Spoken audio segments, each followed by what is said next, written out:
Hello and welcome back to another update as I cover the latest developments throughout the front line in the Russo-Ukrainian war. It's your host Vodyane, and in this one we start out in the direction of Krasnoyarivka, where according to the latest reports the Russians have advanced in the southern outskirts of the city and in the central parts towards the industrial area.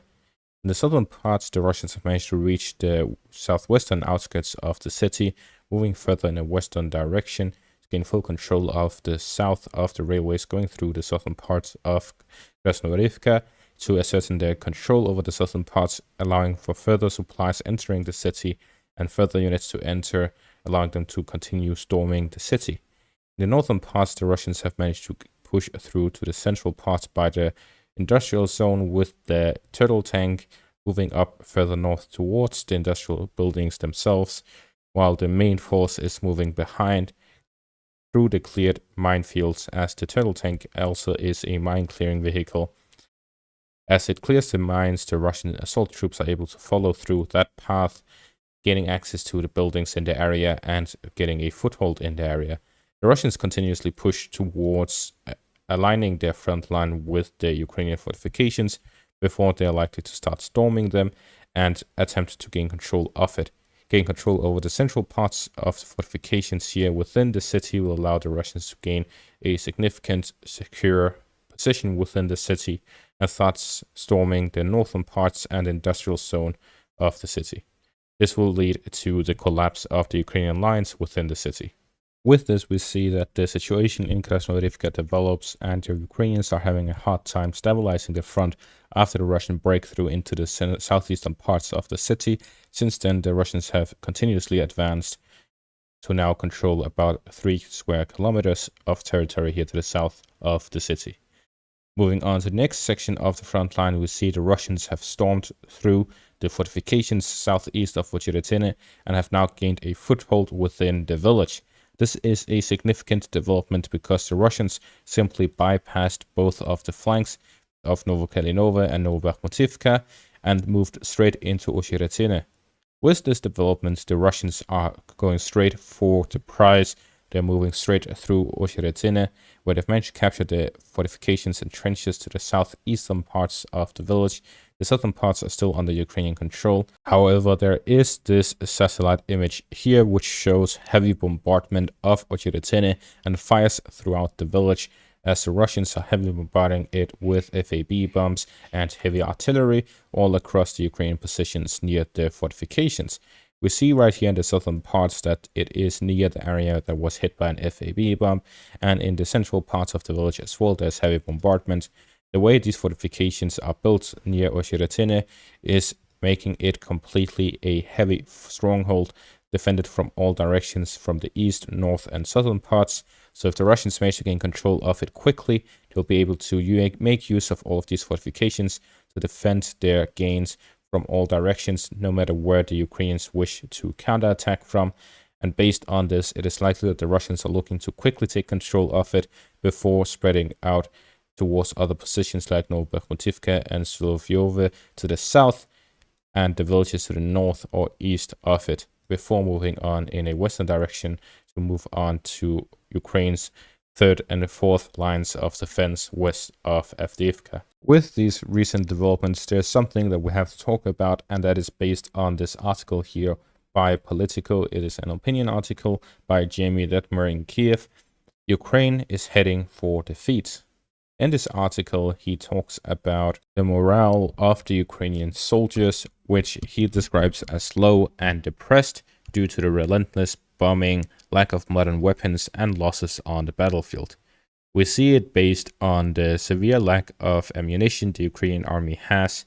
For example, this quote here by a Ukrainian soldier: "The pledge rings hollow when it's been 4 weeks since your artillery unit last had a shell to fire," as one serviceman complained from the front lines, talking about how whether or not a Ukrainian soldier still believes the West will stand by Kiev for as long as it takes. Based on this article and Jamie's conversations with Ukrainian soldiers, it has become clear that the Ukrainian army is losing morale heavily due to the heavy bombardment and advantages of the Russian army, while the support for Ukraine by the West has significantly decreased due to the lack of modern weapons and ammunition coming Ukraine's way.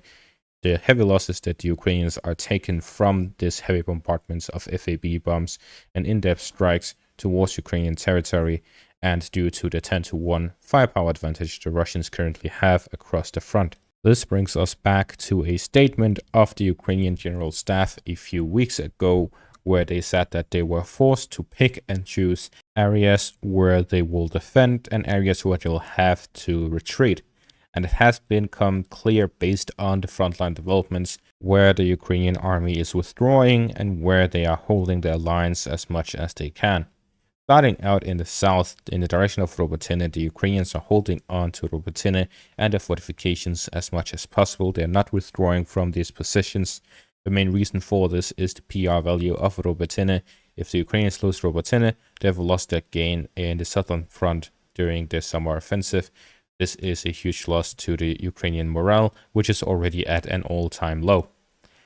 Further north in the direction of Krasnohorivka, it is clear that the Ukrainians are holding on to this as much as they can. However, due to the Russian breakthrough, the Ukrainians may be withdrawing from their positions and disregarding the city, considering it already as lost, just slowing down the Russian forces.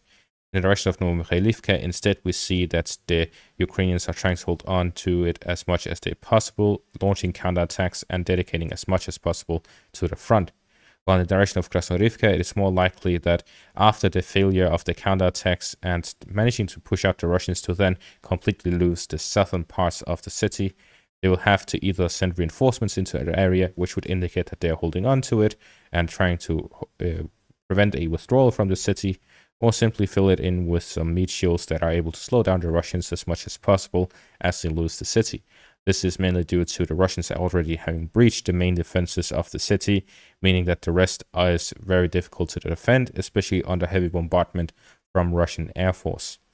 Further north in direction of Pervomaysk, it is clear here that the Russians have managed to push through the Ukrainian defenses and fortifications through heavy battles, indicating that this is yet another area where the Ukrainians are not withdrawing from, but are instead fighting all they can. Further north, we see here in the direction of Ocheretyne and by Semenivka and Berdyshi, with the recent and frequent Ukrainian counterattacks and the Russian breakthroughs of Ukrainian fortifications and defensive lines, that this is yet another area where they are heavily fighting for these positions. Further north in the direction of New York, there is this video here showing heavy bombardment of the city, indicating that the Ukrainians have units and fortifications in the area that are heavily defended, and the Russians have started bombarding them, indicating that they are planning on offensive operations in the area, or simply to grind down the Ukrainian forces in the area. In the direction of Chasiv Yar, it is also clear that the Ukrainians are trying to hold on for as long as possible, with the counterattacks in the direction of Vodyane and Ivanivske, while the Russians are continuously pushing through and breaking through the Ukrainian lines, capturing fortifications and getting a foothold within the eastern parts of Chasiv Yar. Then on, we see that there's fighting positional, mostly in the direction of Siversk, in the northern direction by Sinkivka and Tabaivka, as well as northwest of Kreminna direction of Terny, with Ukrainian counterattacks there as well. All of this adds up to, well, where exactly are the Ukrainian forces withdrawing? Is the withdrawal simply an excuse to excuse the times where the Russians simply break through Ukrainian defenses and units, capturing areas like west of Avdiivka, where the Russians have simply pushed through the Dacha area and fortifications north of Berdyshi and reached to gain a foothold within Ocheretyne, which is a significant fortified area located on the high grounds, while the Ukrainians are launching counterattacks by Berdyshi, which is completely insignificant in comparison? Or is it simply that the Ukrainian armed forces are making huge mistakes defending areas that are undefendable and leaving areas that are defendable to the Russian advances to simply capture with huge pushes like west of Tonenke, where the Russians captured significant fortifications? At the same time, the Ukrainians are defending villages like Semenivka and Berdyshi that has only a fraction of those fortifications, while west of Tonenke it's an open field which is much easier to defend.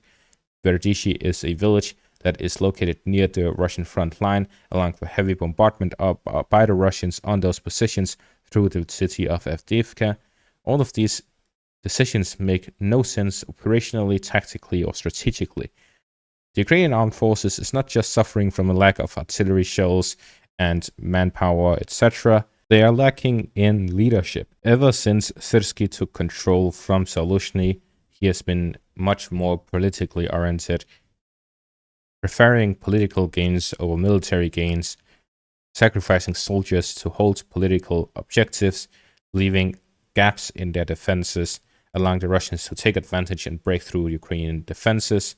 And these are all horrible mistakes, likely motivated by political gain. At the same time, it is reported that the United States may finally vote for a package for Ukrainian aid in the form of a major loan numbering $61 billion. If this happens, Ukraine will have a significant influx of weapons, likely focused around drones, air defense, and other mechanics as defensive capabilities rather than any offensive equipment. This is due to the Ukrainian incapacity to actually launch counterattacks due to the critical state of the defensive positions across the front. If this happens, it is likely that the Russians will hurry up or completely cancel their summer offensive, because the Russians so far has shown that they are more willing to fight this sort of attritional war rather than a speed war or territorial war. This means that if the Ukrainians suddenly gain a large influx of weapons, the Russians would rather continue this battle of attrition to grind down the Ukrainian forces with the new buildup than to launch a massive offensive and risk taking losses due to this new influx of weapons. This is why they would either hurry it up to launch it before Ukrainian aid or US aid arrives to Ukraine, or to simply cancel it and just continue the battle of attrition, which we're currently seeing. And with the recent developments across the front, it is clear that this battle of attrition will speed up as the Ukrainian fortifications and defensive positions are being destroyed by the Russian Air Force and heavy fire across the front. And that is going to be all for this update. Thank you all for watching. Make sure to leave a like, subscribe, and check out my Patreon for additional content. And have a great day.